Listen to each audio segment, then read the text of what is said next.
नमस्कार साथियों।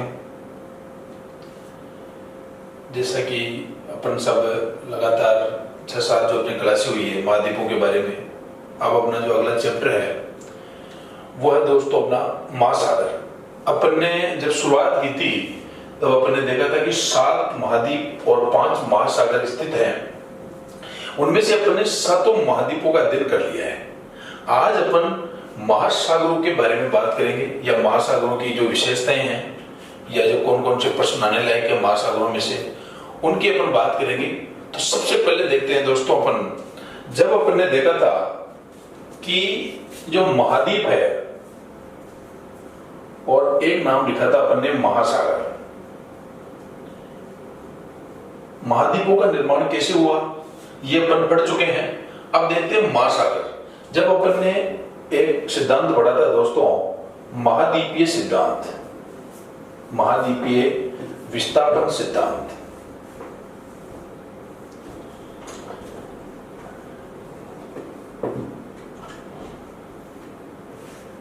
ये जो सिद्धांत है ये वेगनर के द्वारा दिया गया था,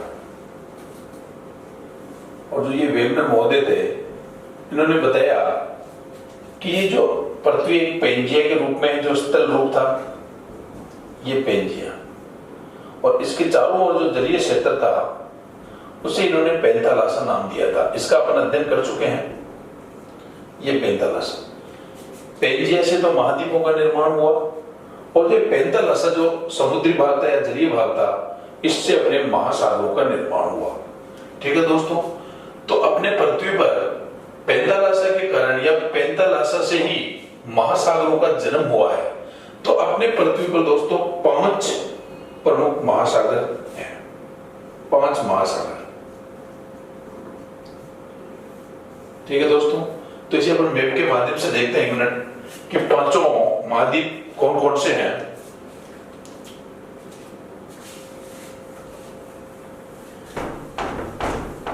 उनकी स्थिति देखेंगे अपन। ठीक है दोस्तों, तो इधर देखेंगे अपन, थोड़ा मैप के माध्यम से देखते हैं अपन।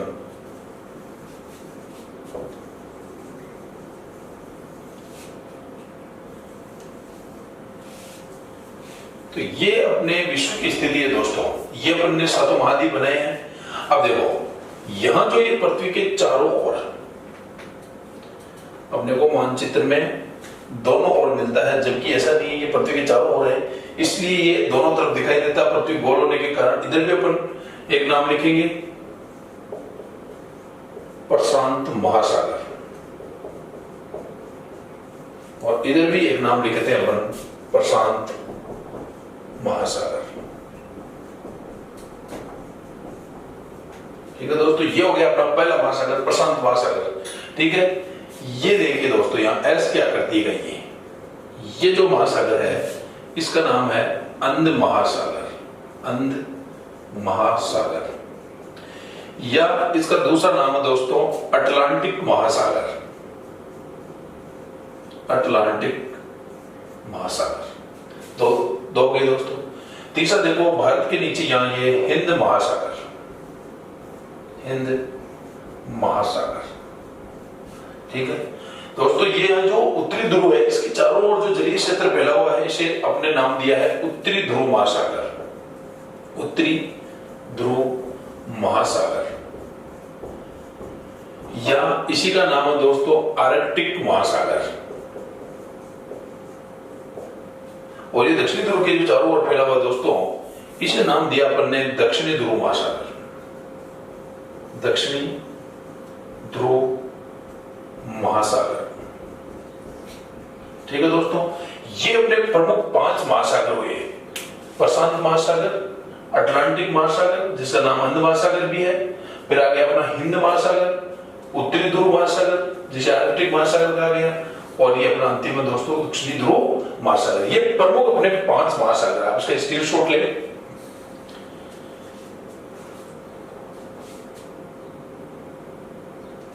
ठीक है दोस्तों, आगे बढ़ते हैं अपन। ये तो बात हुई अपने प्रमुख महासागर कौन कौन से हैं। अब देखिए दोस्तों, जब अपन ने उच्चावच पढ़े थे तो अपन ने देखा था कि पृथ्वी पर 3 प्रकार के उच्चावच हैं। एक तो वे उच्चावच जो प्रथम श्रेणी के हैं, एक वे उच्चावच जो द्वितीय श्रेणी के हैं, और एक वे उच्चावच जो तृतीय श्रेणी के हैं। अपन ने प्रथम श्रेणी के जो उच्चावच पढ़े थे उनमें अपन ने महाद्वीपों और महासागरों को लिया था। महाद्वीप व महासागर यानी जिनकी उत्पत्ति या जिनका निर्माण पृथ्वी पर सबसे पहले हुआ है वो प्रथम श्रेणी के थे। महाद्वीप अपन ने पढ़ लिए थे। अब बात करेंगे अपन महासागरों की। तो जो महासागरीय उच्चावच है दोस्तों, ध्यान रखना है, जैसे अपन महाद्वीप पढ़े तो महाद्वीपों में अपन ने क्या क्या पढ़ा, महाद्वीपों की विशेषताएं पढ़ी, जैसे मान लो नदियां हैं, पर्वत है, पठार है, मरुस्थल है, तो ये चीजें तो अपने को दिखाई देती है। लेकिन जो महासागरों के अंदर जो चीजें हैं वो अपने को दिखाई नहीं देती है। तो उसके उच्चावच को सबसे पहले हम प्रमुख रूप से उच्चावचों को देखेंगे। उच्चावच कौन कौन से हैं इसमें देखेंगे दोस्तों। मान लो ये स्थलीय क्षेत्र है, ये अपना स्थलीय क्षेत्र आ गया। ये किसी भी महाद्वीप का कॉरिडोर हो सकता है, अंतिम क्षेत्र हो सकता है, ये स्थलीय भाग। अब मान लो यहां से ये जलीय क्षेत्र शुरू हो रहा है दोस्तों,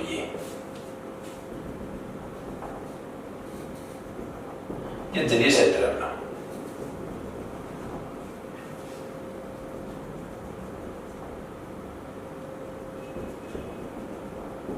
तो अपन जलीय क्षेत्र के अंतर्गत देखेंगे कि इनके जो उच्चावच किस प्रकार के हैं। जो ये उच्चावच है दोस्तों, ये प्रमुख 4 प्रकार के हैं। जो महासागरों के अंदर में जल के जो अंदर है वो 4 प्रकार के उच्चावच है। इसमें अपन सबसे पहले देखेंगे जो स्थलीय भाग से स्टार्ट होता है दोस्तों। ये मान लो स्थलीय भाग है अपना, यहां से जलीय क्षेत्र को मिलाने वाला सबसे पहले इसे नाम दिया जाता है महाद्वीपीय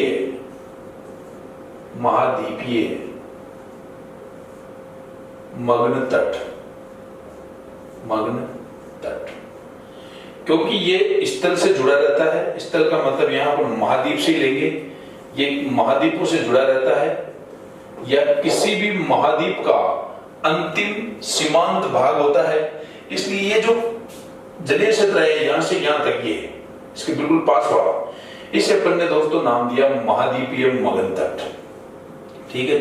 इसके बाद जो अगला क्षेत्र है ये दोस्तों 150 से 200 मीटर की गहराई होती है इसकी।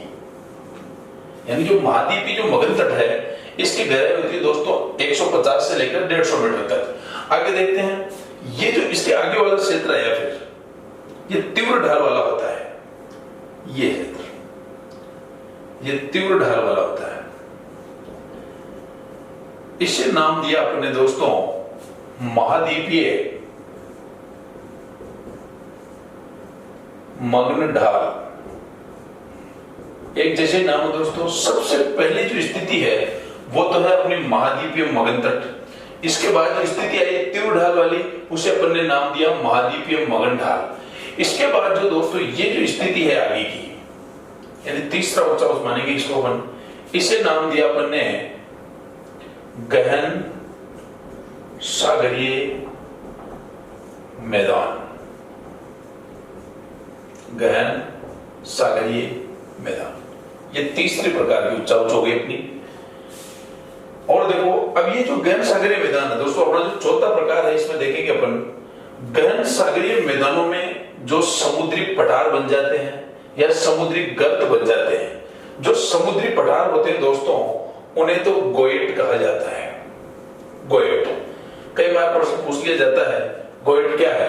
समुद्र के अंदर जो पठार है उन्हें अपन ने गोएट नाम दिया है। अब ये जो चौथा नाम है दोस्तों इसे अपन लिखेंगे गर्त, या अंग्रेजी में इसे बोला जाता है ट्रेंच। कहां बनते हैं इसको देखना दोस्तों।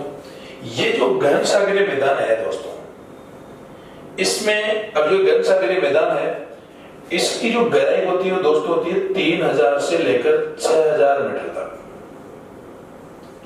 लेकिन अगर कहीं पे भी ये गहराई 6000 से अधिक हो गई, ये 6000 मीटर से अधिक गहराई वाली, तो ये जो खाई बनेगी इससे गर्त नाम दिया जाता है। यानी जो ट्रेंच है या गर्त है, गहन सागरीय मैदानों में जो खाई बन जाती है और जो 6000 मीटर से अधिक गहराई वाली जो खाई है उसे अपन ने क्या नाम दिया है, गर्त नाम दिया है।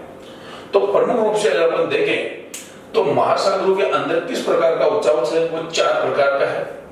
महाद्वीपीय मगन तट जो 150 से 200 मीटर की गहराई तक का है। फिर आ गया ढाल वाला अपना 200 से 300 मीटर की गहराई का।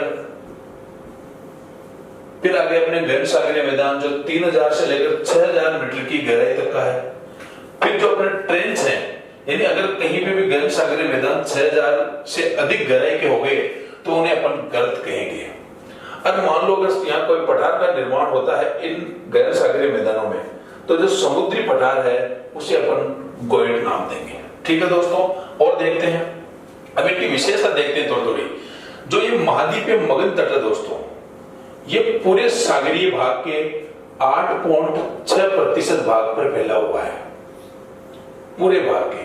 और इनकी विशेषता क्या है दोस्तों, अगर देखो जो मत्स्य उत्पादन है वो यही होता है। कई बार प्रश्न पूछ दिया जाता है कि महासागरीय तली के जो उच्चावच है उनमें से किस उच्चावच पर मत्स्य उत्पादन होता है। चूंकि अपन सब समझते हैं दोस्तों, क्योंकि ये स्तरीय भाग है और ये जलीय भाग है, जहां पर ये एक दूसरे से मिलते हैं वही मछली उत्पादन किया जा सकता है। अपन यहाँ 3000 से 6000 मीटर की गहराई में अपन नहीं जाना चाहते हैं, क्योंकि ये सामान्य बात है, तो इसको याद रखना है। महाद्वीपीय मगन तट और इसकी विशेषता होगी दोस्तों मत्स्य उत्पादन, एक तो मत्स्य उत्पादन। ठीक है दोस्तों, और देखते हैं खनिज संसाधन। विश्व के या पूरी पृथ्वी के 20% जो खनिज संसाधन है वो यहीं पाए जाते हैं महाद्वीपीय मगन तट पर। ठीक है दोस्तों, इसकी जो प्रवणता होती है, यानी कि इसका जो ढाल होता है वो लगभग 1 डिग्री होता है।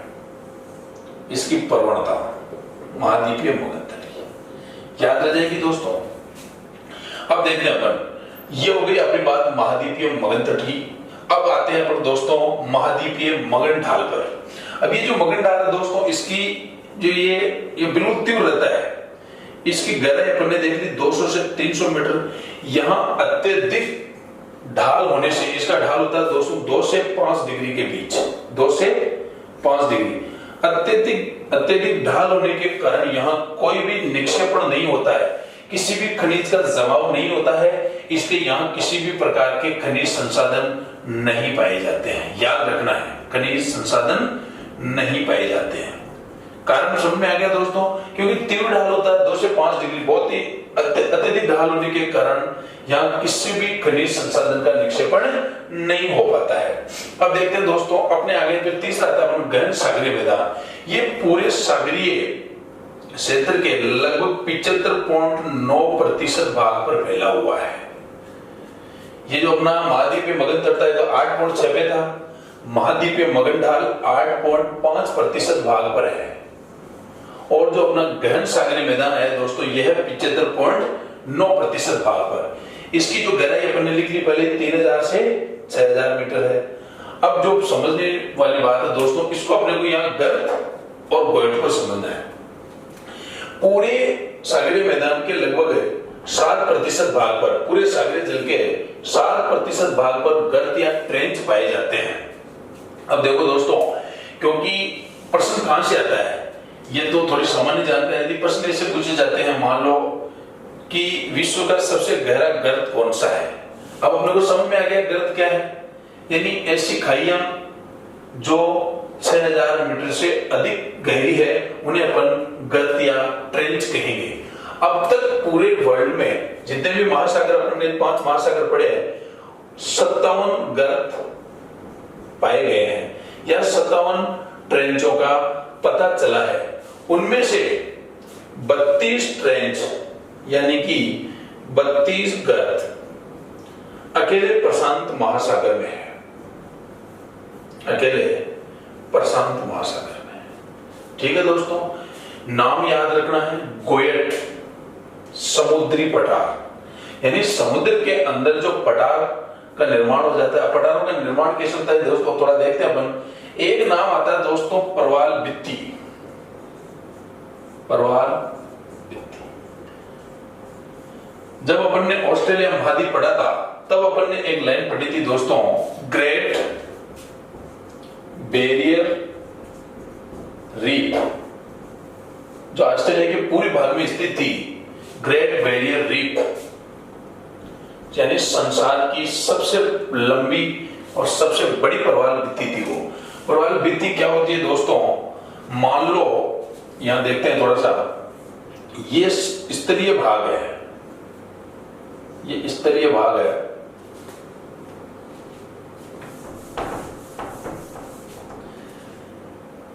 और ये जलीय भाग है दोस्तों, इधर ये जलीय भाग और ये स्तरीय भाग, ये स्तर है।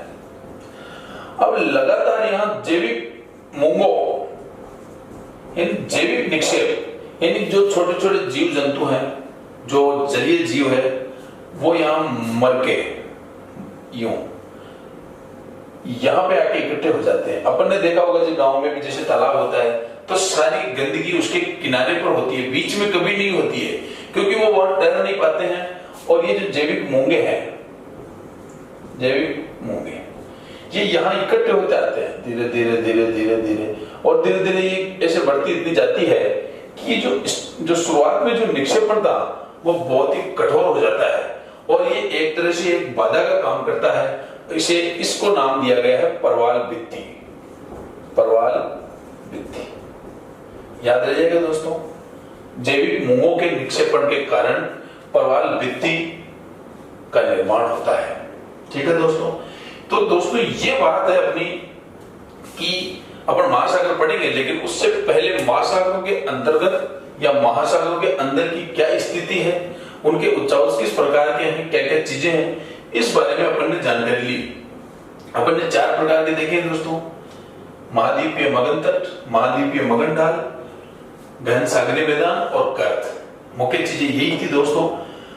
अब देखो, अपन जैसे मान लो भाई 5 महासागर है, प्रश्न कहां से आता है? प्रश्न आता है दोस्तों, मान लो महासागरीय धाराएं, कौन सी धारा ठंडी है, कौन सी गर्म है, लेकिन उससे पहले अपने को इसके उच्चावचों का पता होना आवश्यक होता है, क्योंकि शब्दावली बहुत जरूरी होती है। गलत, ट्रेंच, गोएट क्या है अपने को समझ में आना चाहिए। मेरे हिसाब से दोस्तों पूरा समझ में आ गया होगा कि महासागरों के अंदर स्थिति क्या है। ठीक है दोस्तों, तो ये हुई अपनी, अब अपनी ये तो आज की क्लास है दोस्तों। अब अपन अगली क्लास में, अब देखो दोस्तों, महासागरों को अपन 3 भागों में पढ़ेंगे। जो 3 भागों में से ये पहला भाग हो गया अपना ये कि अपन ने उच्चावच समझे। दूसरा भाग होगा जिसमें सभी महासागरों को अपन एक साथ पढ़ेंगे कि इसका कौन सा प्रमुख गोएट है, इसका कौन सा प्रमुख द्वीप है, इसका सबसे गहरा गर्त कौन सा है, ये चीजें पढ़ेंगे। इसके कौन कौन से सागर हैं, ये अपन दूसरे भाग में पढ़ेंगे। और जो तीसरा भाग होगा दोस्तों, उसमें अपन पढ़ेंगे महासागरों की धाराएं, महासागरों की जो जल धाराएं हैं, जल धाराएं। ठीक है दोस्तों, तो ये हो गया अपना पहला पार्ट। दूसरा पार्ट अपन अगली क्लास में पढ़ेंगे। तब तक आप इसको पढ़े के बाद और नोट्स बनाएं, क्योंकि दोस्तों ये चीजें बहुत जरूरी है समझ में आने के लिए। क्योंकि जब पता, अब देखो महासागरों की जल धाराएं जब हम पढ़ेंगे, क्या होती है भाई जल धाराएं, ये चीजें समझने के लिए दोस्तों उच्चावच का समझना बहुत जरूरी था। मेरे हिसाब से आपको समझ में आया होगा, और अगली क्लास तक आप लगातार अध्ययन करते रहे और नोट्स बनाते रहे। ठीक है दोस्तों, धन्यवाद।